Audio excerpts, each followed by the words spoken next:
Goeienaand, hierdie is die 10de van my lesings in my reeks oor die belangrikste beeldhouwerke van die westerse wêreld. En die titel hiervan is Michelangelo se Dawid, weerspieëling van die absolute idee. In my vorige lesing het ek gewys hoe die kalm emosie en grasieuse geïdealiseerde vorms van Michelangelo se Pieta, en hier is hy weer, die konservatiewe vroeë hoogrenaissance-styl verteenwoordig het. Nou wil ek wys hoe Michelangelo se werk 5 jaar na die voltooiing van die Pieta 'n meer dinamiese, ware hoogrenaissance-styl getoon het, deurdat hy kragtige spanning, gebalanseerde beweging en sielkundige diepte beklemtoon het in sy magnifieke Dawidbeeld. Daar is hy, die eerste kolossale naakmarmer standbeeld sedert die klassieke oudheid.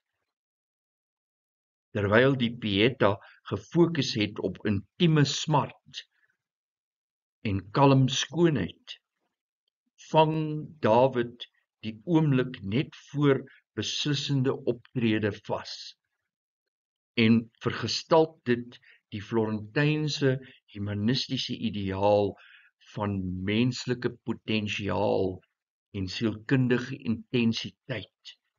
In hierdie lesing wil ek die volledige verhaal vertel van Michelangelo se verstommende Dawidbeeld, tans in die Galleria dell'Accademia di Belle Arti in Florence, en sonder twyfel die wêreld se bekendste beeldhouwerk. En daar is 2 aansigte van die beeld in die Academia in Florence. Aan die linkerkant van vooraf, as mens met die gang afkom, dan sien 'n mens hom daar in daardie koepel staan, en hier aan die regterkant van agteraf. Michelangelo het geglo dat die beeld wat deur die kunstenaar geskep word, uit die idee met 'n hoofletter, in sy verstand moet kom. Die idee is die werklikheid wat deur die genialiteit van die kunstenaar tot uiting gebring word. Maar die kunstenaar is nie die skepper van die idees wat hy bedink nie. Eerder vind hy dit in die natuurwêreld as 'n weerspieëling van die absolute idee, wat vir die kunstenaar skoonheid met 'n hoofletter is. Dit was onvermydelik 'n uitdrukking van Michelangelo se neoplatonistiese oortuiging dat liggaam en gees apart is, maar in samewerking moet werk en daarna moet streef om eenheid met mekaar en met die goddelike te bereik. In 1961 het Robert Clements in sy boek Michelangelo's Theory of Art, en daar aan die linkerkant is die voorblad van Clements se boek Michelangelo's Theory of Art. In die boek het hy gewys dat Michelangelo self die teorie wat sy hand gelei het, verduidelik het in een van sy gedigte, toe hy geskryf het, en ek haal vir Michelangelo aan. Hy sê, elke skoonheid wat hieronder deur mense met insig gesien word, lyk meer as enigiets anders na daardie hemelse bron waaruit ons almal gekom het. My oë, verlangend na mooi dinge, tesame met my siel se verlange na verlossing, het geen ander krag om na die hemel op te styg nie, as die beskouing van mooi dinge. Michelangelo het dus geglo dat om 'n mooi kunswerk te skep, die beeldhouer moes begin deur die idee met die hoofletter te vind. Die beeld was as te ware in die marmer opgesluit, sodat hy deur die oortollige marmer te verwyder, die idee kon bevry en daardeur die lewende vorm na vore bring. In later jare, toe hy oor sy vroeë opdragte in marmer gepraat het hy aangevoer dat hy bloot figure bevry het wat reeds in die klip bestaan het en dat hy hulle met sy geestesoog kon sien. Meer as enige ander van Michelangelo se werke druk die Dawidbeeld in sy afmetings en blote fisiese aard die beeldende strewe van hierdie kunstenaar uit, die eindpunt van sy lang bepeinsings oor vorm en mens. Die geskiedenis van Michelangelo se Dawidbeeld begin eintlik 90 jaar voordat hy daaraan begin werk het. Die Opera del Duomo, oftewel die kantoor van werke van die kathedraal in Florence, wat uit lede van die invloedryke Wolgilde bestaan het reeds aan die begin van die 1400s planne gehad om 'n reeks van 12 groot standbeelde van Oud-testamentiese profete vir die kathedraal te bestel. Hierdie standbeelde was bedoel vir die 12 steenpilare wat deur die 4 diagonale stipmure gevorm is om die geweldige gewig van die kathedraal se koepel te dra. Soos wat ons hier aan die regterkant, daar het ek 'n rooi kring om daardie stipmure geplaas. Dit was Donatello, die vorige beeldhouer wat ek reeds genoem het toe ek sy Dawid bespreek het, wat in 1410 die eerste van hierdie standbeelde gemaak het. Dit was naamlik 'n kolossale figuur van Josua in terrakotta, wat met gesso bedek en wit geverf is om op 'n afstand soos marmer te lyk. Die beeld het daar oorleef tot ver in die 17de eeu. Ongelukkig bestaan dit vandag nie meer nie, maar ons het hierdie kopie deur student van Donatello, Bernardo Giovanni, en weet ons dus hoe die beeld moes gelyk het. In 1463-64 is Agostino di Duccio, 'n prodigy van Donatello, deur die Opera gekontrakteer om 'n model van 'n profeet, waarskynlik 'n Dawidbeeld, uit te voer, wat deur die bejaarde Donatello ontwerp is vir die naburige stipmuur langs sy vroeëre kolossale beeld van Josua, soos die dokumente van 18 Augustus 1464 ons vertel. In 1465 het Agostino self na Carrara gegaan, daar weer 'n mooi foto van die steengroef by Carrara. En hy het daar 'n baie groot blok gewone wit marmer bekom uit die ou Romeinse Frantiscriti steengroef. Van die steengroef is dit per Ossewa na die see vervoer en van daar af op 'n barg wat deur osse langs die Arno rivier na Florence opgetrek is.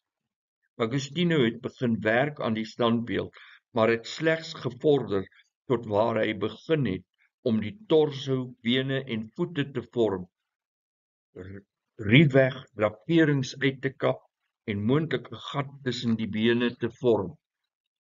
Na die dood van sy meester Donatello in 1466 het Agostino die projek laat vaar, moontlik omdat daar nie raad van Donatello meer sou kom nie, en die amptenare van die Opera del Duomo het hul belangstelling in die beeld verloor.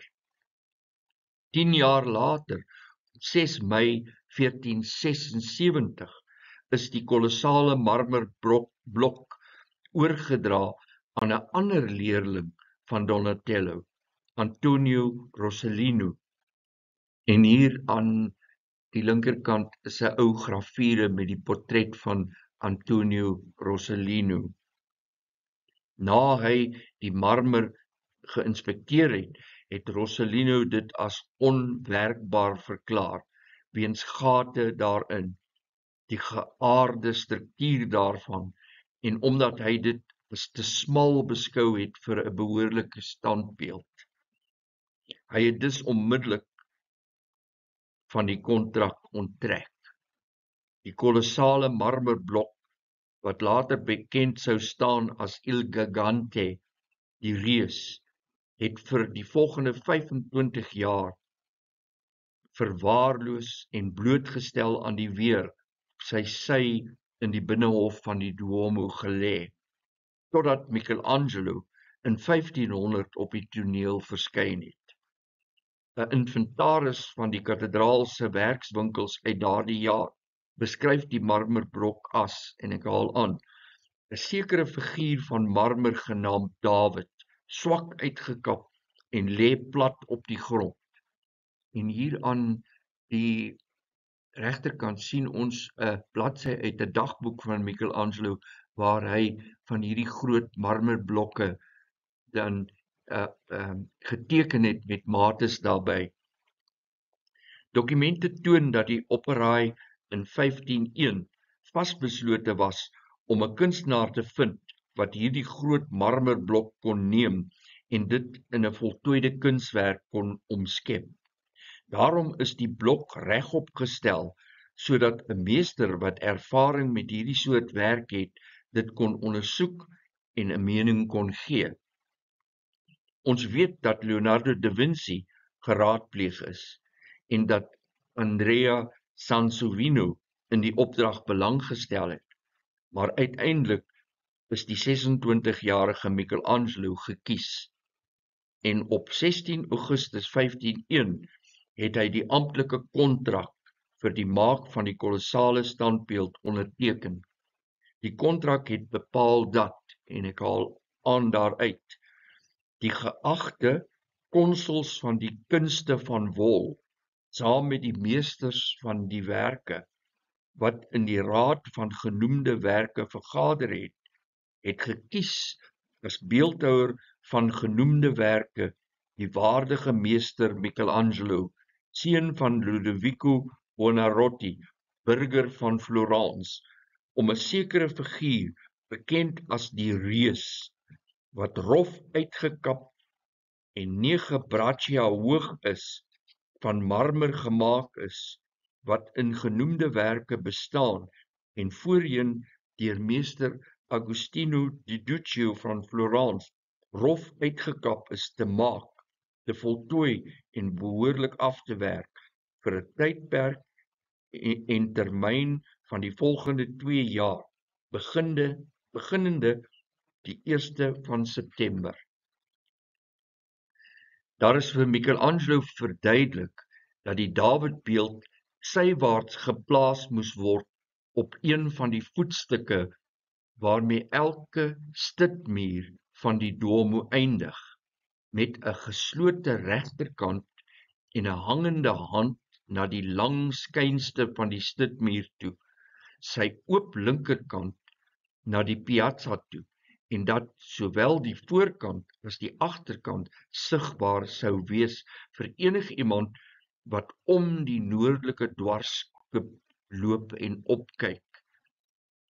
In latere jare is 'n gipsafgietsel vir die 300-jarige herdenking van Michelangelo op die spesifieke plek waar die beeld sou moes staan plaas. En hierdie is 'n foto daarvan. Die beeld sou dus so gelyk het op die muur van die stutmuur van die kathedraal in Florence. Op hierdie manier sou die jong held uitdagend oor die stad uitkyk, asof hy uit die kragte van die argitektuur self tevoorskyn kom. Daar is dokumentêre bewyse dat Michelangelo op 9 September 1501, nog voor hy met die werklike uitkap van die standbeeld begin het, 'n onaantreklike knop uit die middel van die blok met 1 of 2 houe van sy hamer verwyder het. Dit was waarskynlik ook om die hardheid van die marmer te toets. Vroeg op die oggend van 13 September 1501, 'n maand nadat die kontrak aan hom toegeken is, het Michelangelo begin om die standbeeld uit te kap. Die kontrak het vir hom 'n werksplek gebied in die Opera di Santa Maria del Fiore, agter die Duomo. Dit was 'n werkswinkel van die kathedraal, waar steierwerk van minstens 3 vlakke rondom die regop marmerblok gebou is, sodat Michelangelo elke deel kon bereik. Hulle het hom 'n salaris van 6 Fironi per maand betaal.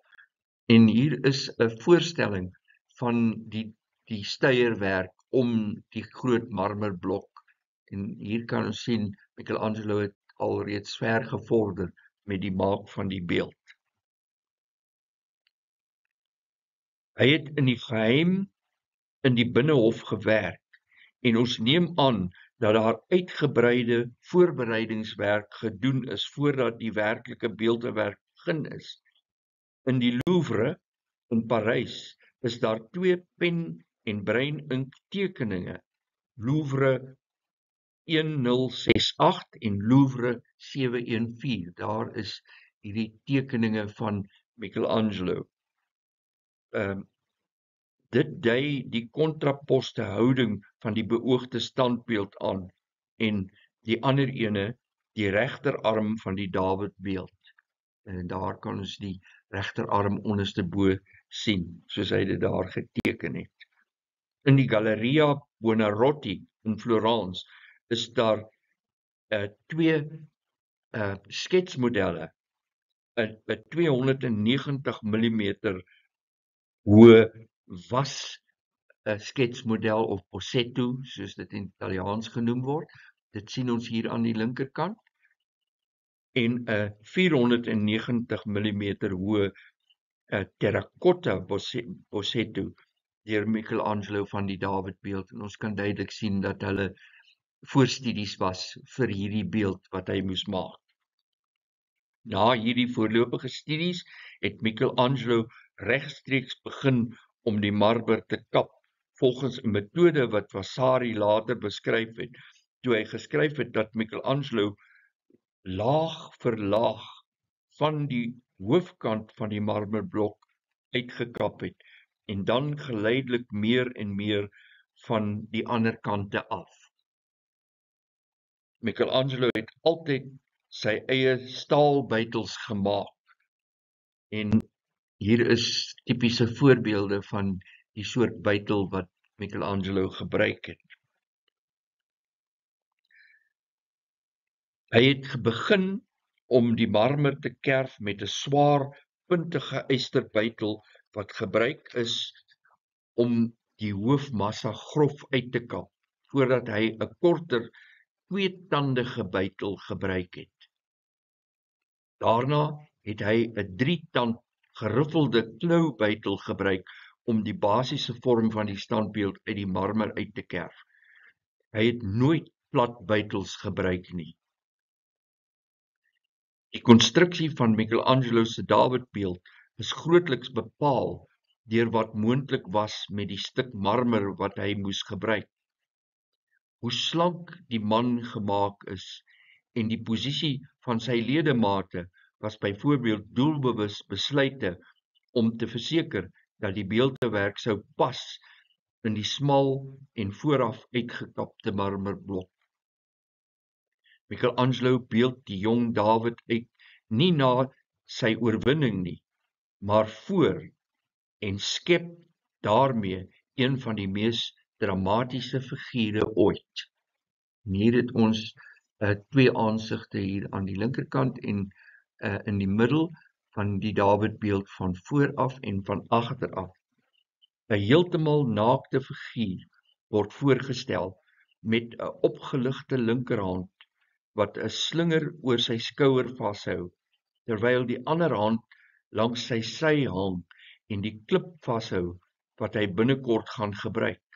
Hy staan in kontrapos toe, soos ons hier aan die regterkant sien. Die lyne wys dat die skouers en die heupe teenoorgesteld aangebring word.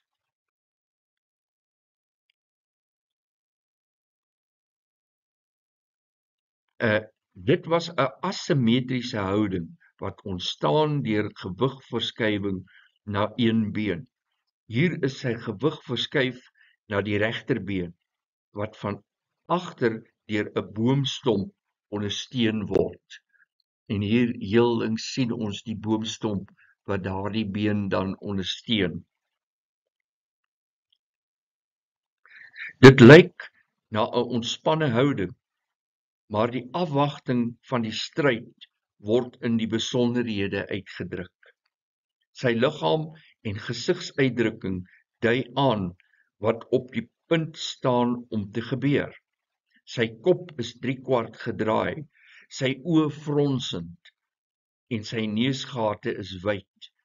Dawid het 'n berekende kyk en die uitgekapte ooggate voeg intensiteit daaraan toe. Die krag en finesse waarmee Michelangelo Dawid se inherente spanning oordra deur die gespanne nek. En hier sien ons details daarvan. Saamgetrekte spiere, kloppende are, soos wat ons hier aan die regterkant in daardie hand sien. En gesigsuitdrukking is inderdaad ongeëwenaard in die kunsgeskiedenis. Baie van die oënskynlike oordrywings in massa en lyne was die gevolg van Michelangelo se begeerte om die standbeeld proporsioneel reg te laat lyk op 'n hoogte van sowat 40 voet bo die straat. Ons weet dat hy dan bedoel was vir daardie dak van die kathedraal, en daarom het hy die sekere gedeeltes van die liggaam vergroot en verleng sodat dit korrek sou lyk van onder af. Die saamgestrekte spiere en opwellende ribbekas, die groot kop en die verlengde torso, die swaar krulle van die hare, die skerp insnyding van die opgeswelde oë en fronsende wenkbroue was bedoel om van 'n groot afstand af sigbaar te wees.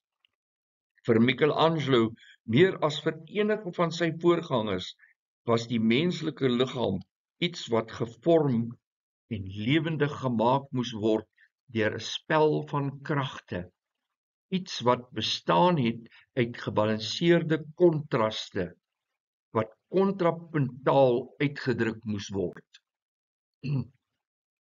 Al die positiewe waardes wat hy byeengebring het deur die bestudering van die klassieke oudheid en die kopiëring daarvan, al die oefenstukke en direkte studies van die menslike liggaam, en dit sien ons in die detail van hierdie beeld. Al sy innerlike geestelike krag wat hy met hart en siel aangewend het om die wêreld te interpreteer, beide in mite en in die werklikheid, Dit alles kom hier in werking. Die onmeetbare word meetbaar en gemeet. Die mens word weergegee in sy fisiese en morele werklikheid, sonder om verheerlik te word, maar ook sonder om verneder of geskend te word. Alle verleidelikheid van illustrasie word tersyde gestel om die werklikheid van 'n liggaam wat met fisiese en morele krag vibreer te vergestal. Met sy Dawidbeeld het Michelangelo blykbaar probeer om 'n morele en fisiese prototipe daar te stel wat die burgers van Florence moes inspireer om hul republiek en sy, in aanhalingstekens, regverdige regering te verdedig. Dit was 'n nuwigheid om Dawid op hierdie wyse uit te beeld, as 'n naakte jongman sonder die tradisionele attribute, met ander woorde sonder die swaard en Goliat se kop, en bewapen slegs met 'n slinger, en selfs dit agter hom weggesteek, soos ons daar duidelik kan sien. Die standbeeld verbeeld nie die oomblik van oorwinning, soos vroeëre Florentynse standbeelde oor dieselfde onderwerp gedoen het nie, maar die blywende deugde van Dawid, die waaksaamheid, die lewensmoed en woede, wat die Florentynse humaniste as die hoogste burgerlike deugde beskou het. Met sy Dawidbeeld het Michelangelo die weergee van waaksaamheid, lewensmoed en woede as deugde beklemtoon, en sodoende 'n monument geskep vir die krygerburger. Dawid is nie 'n oorwinnende held nie, maar die kampvegter vir 'n regverdige saak. Die heroïese skaal van die Hellenistiese beeldhouwerk wat Michelangelo in Rome gesien het, en daar veral die Laocoon wat ek reeds bespreek het, hul bonatuurlike skoonheid en krag en hul oordrewe vorms het deel geword van Michelangelo se eie styl en deur hom van die hoogrenaissanskuns in die algemeen. Tog kan die Dawidbeeld nooit vir 'n antieke standbeeld aangesien word nie. Die figuur, bruisend van opgeboude energie, toon duidelik die aksie in rus wat so kenmerkend is van Michelangelo se grootste kunswerke. Toe die Dawidbeeld 25 Januarie 1504 byna voltooi was, het dit vir die Florentynse owerhede duidelik geword dat dit onmoontlik sou wees om 'n 5,17 meter hoë standbeeld, byna die grootte van 'n 2-verdieping gebou, wat ongeveer 8,5 ton weeg, volgens plan na die top van die kathedraal te lig. En hier gee ek vir u in hierdie twee prente 'n duidelike idee van hoe groot hierdie beeld eintlik is. Hier kan ons sien aan die linkerkant twee mans wat die beeld skoonmaak, en hier aan die regterkant 'n vrou wat met 'n borsel die stof van die hand afvryf. En kyk net die grootte van die kop van daardie figuur in vergelyking met daardie dame se kop.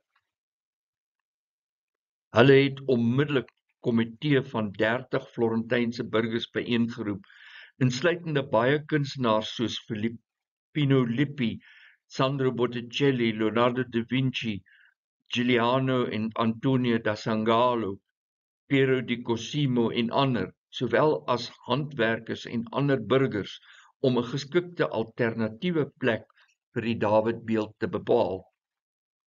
Leonardo wou hê dat die kolos moes in Orcagna se Loggia dei Lancia, die groot 3-boog portiek vir openbare seremonies, wes van die Palazzo Vecchio geplaas moes word.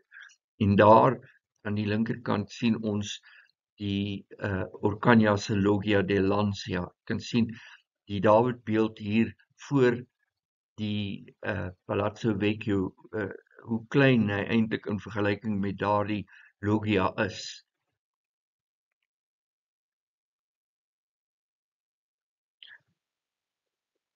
Die Zangalo broers het daarop aangedring dat dit uit die reën gehou moes word, omdat die marmer sag was en reeds skade deur blootstelling gelei het. Piero di Cosimo het voorgestel dat die komitee Michelangelo self moes vra, wat hulle egter nooit gedoen het nie. Al hierdie voorstelle is deur die Signori dell'Opera verwerp, wat op 28 en 29 Mei 1504 besluit het om die standbeeld langs die ingang van die Palazzo Vecchio in Florence te plaas, waar dit as 'n toonbeeld van uitdaging vir Florence vyande gedien het. En daar is die beeld voor die Palazzo Vecchio soos ons dit vandag sien. Natuurlik, dit is 'n kopie, maar dit gee vir 'n mens 'n idee van die grootte van die beeld op sy oorspronklike plek.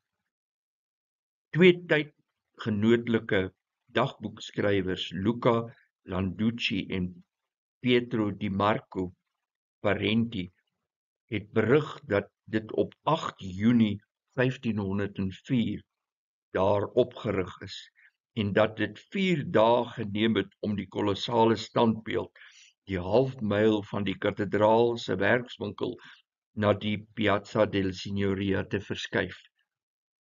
Die standbeeld is in 'n houtraam gehang en op 14 geoliede houtstompe gerol deur meer as 40 mans.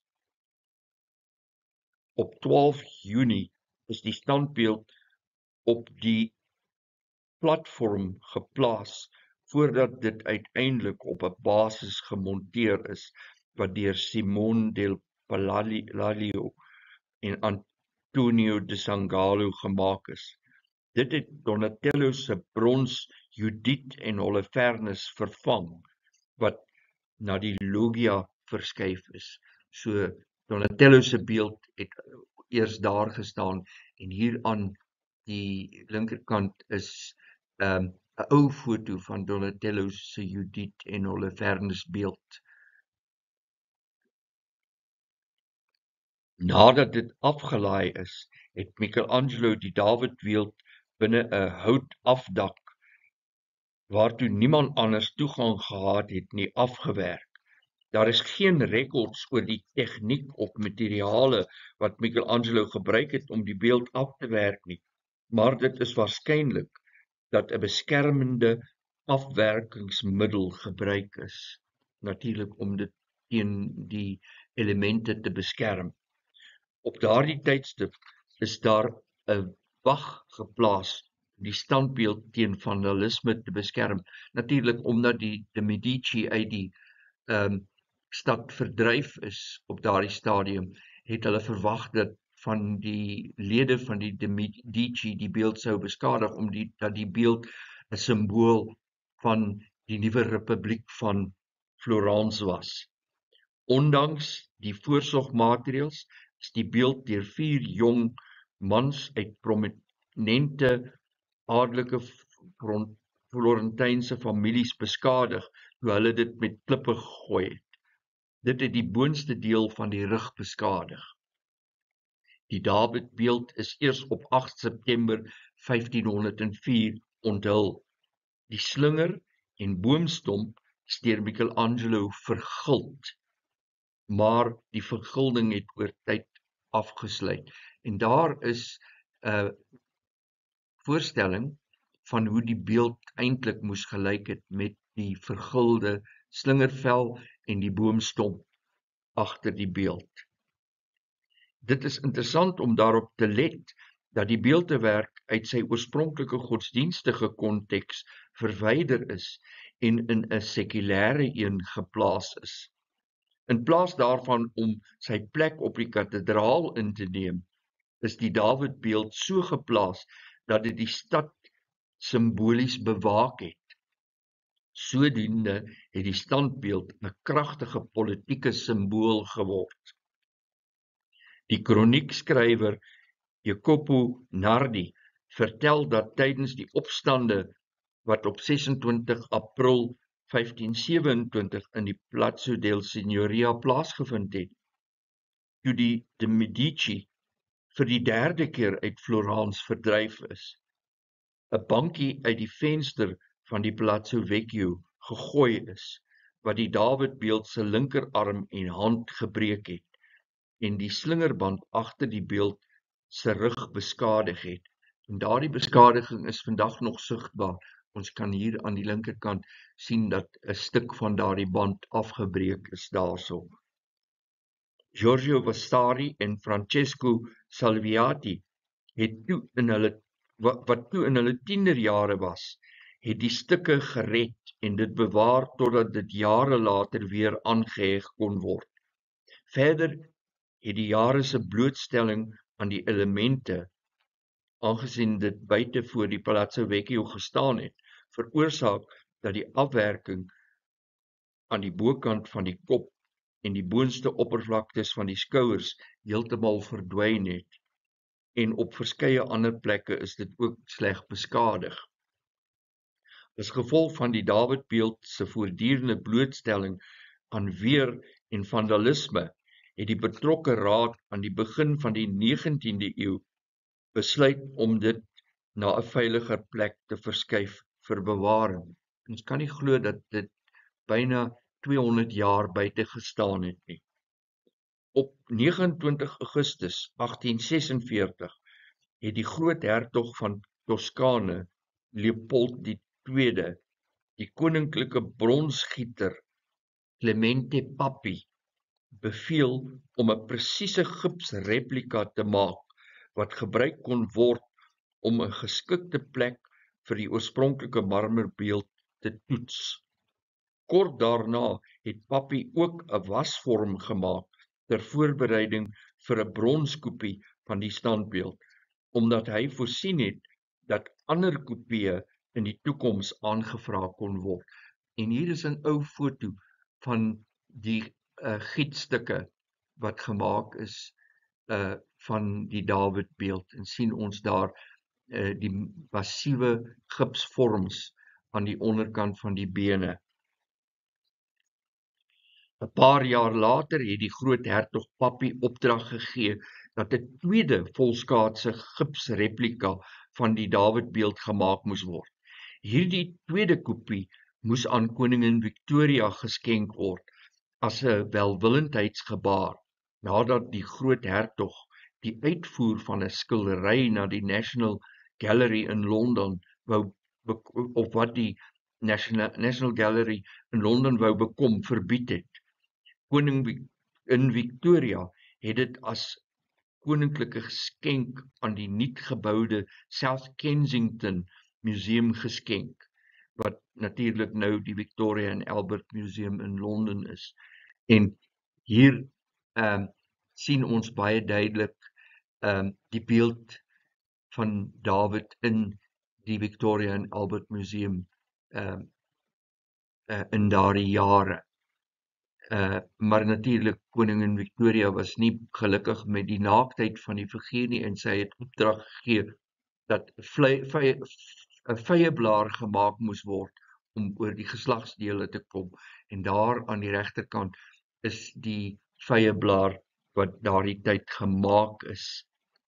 Alhoewel Papi se werk ongelooflik belangrik was, omdat al die kopieë van Michelangelo se Dawidbeeld sedertdien met sy gipsvorm gemaak is, het dit egter die standbeeld se struktuur ernstig beskadig. Die Dawidbeeld se enkels en die boomstomp waarteen sy regterbeen leun, het talle horisontale krake begin toon. En in hierdie naby aansigte kan ons duidelik die krake daar aan die enkels van die bene en ook hier aan die boomstomp sien.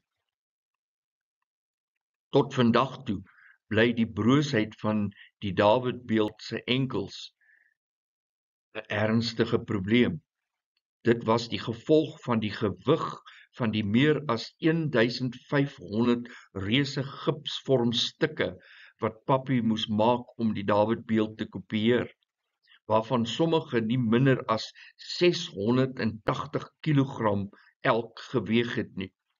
Pappy het 'n ongelooflik ingewikkelde plan voorgestel om die probleem reg te stel.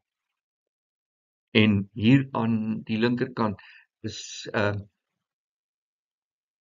model van Pappy, Clemente Pappy se oplossing vir die krake.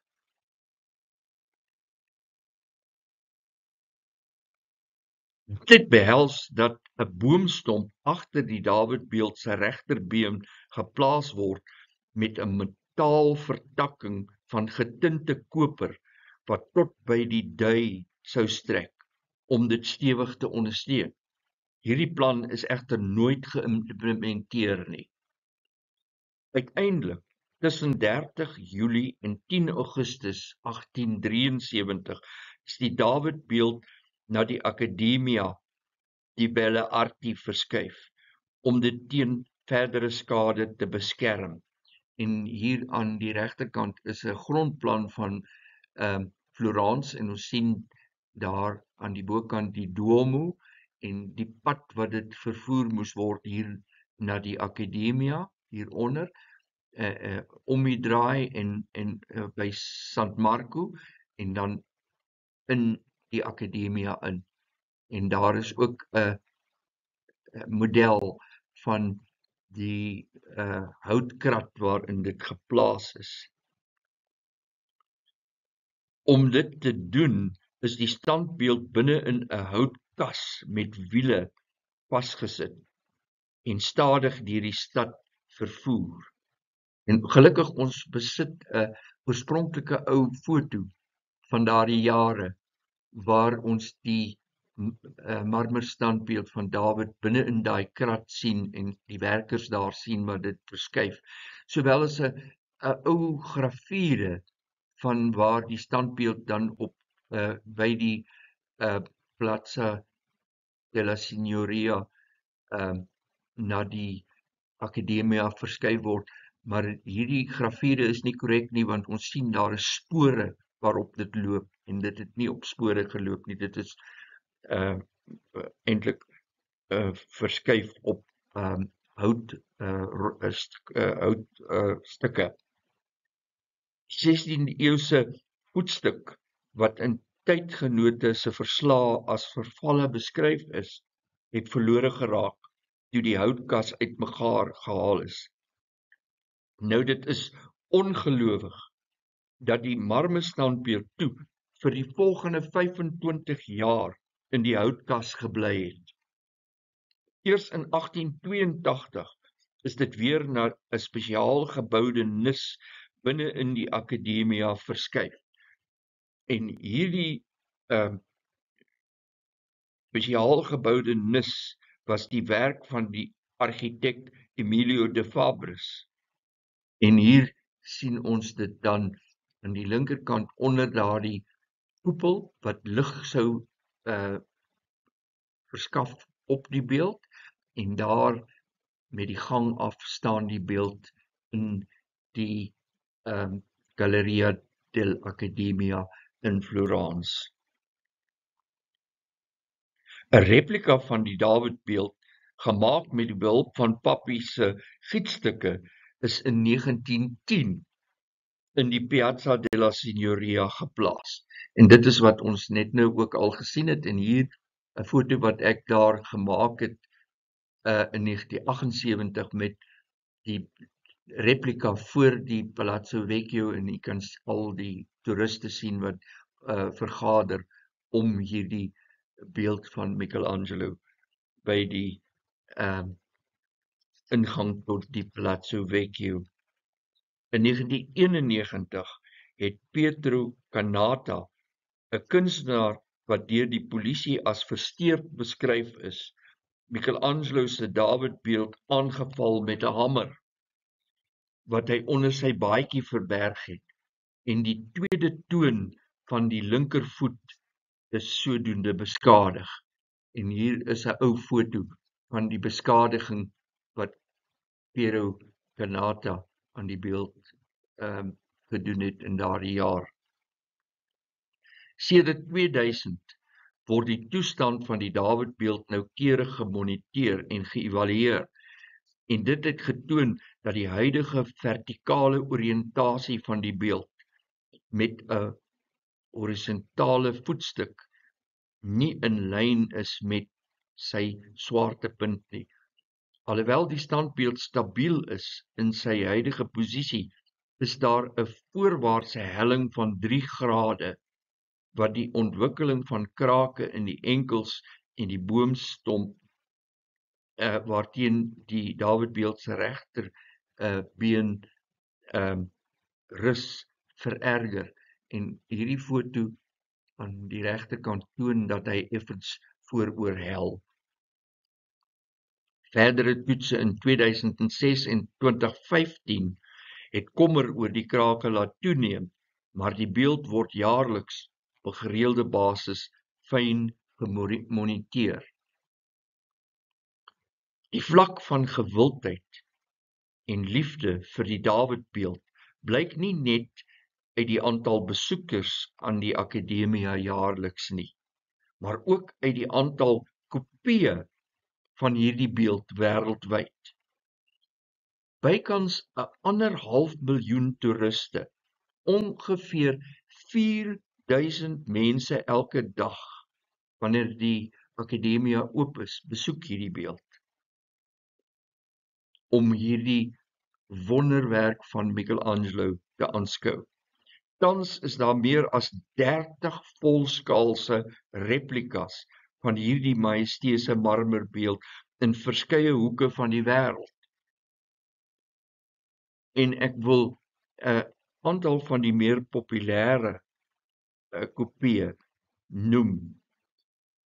Die eerste is natuurlik die replika in die Piazza della Signoria wat in 1910 daar opgerig is, wat die oorspronklike vervang het.